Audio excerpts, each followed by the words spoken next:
If your Samsung phone suddenly started talking every time you touch the screen, Double tap to activate, double tap and store.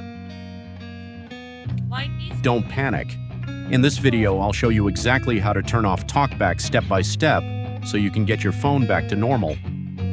TalkBack off. Method 1. Using the volume buttons. The fastest method is to press and hold both the volume up and volume down buttons at the same time for about 3 seconds. TalkBack off.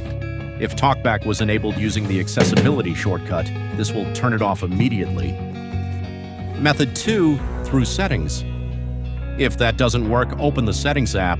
With TalkBack enabled, remember that you'll need to tap an item once to select it and double tap to open it. Now scroll down and open Accessibility.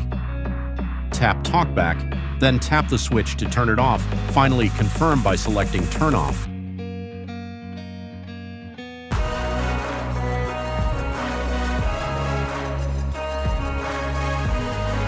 Method 3. Using Google Assistant. If Google Assistant is available, you can say, "Oh, hey Google, turn off TalkBack." If your phone supports this command, TalkBack will be disabled automatically. To avoid accidentally turning TalkBack on again, go to Settings, Accessibility, Advanced Settings, Accessibility button or Accessibility shortcut, and disable the TalkBack shortcut if you don't use it. And that's it. Your Samsung phone should now be back to normal. If this video helped you, leave a like, subscribe for more Samsung tips, and let me know in the comments what Samsung problem you'd like me to solve next. Gallery.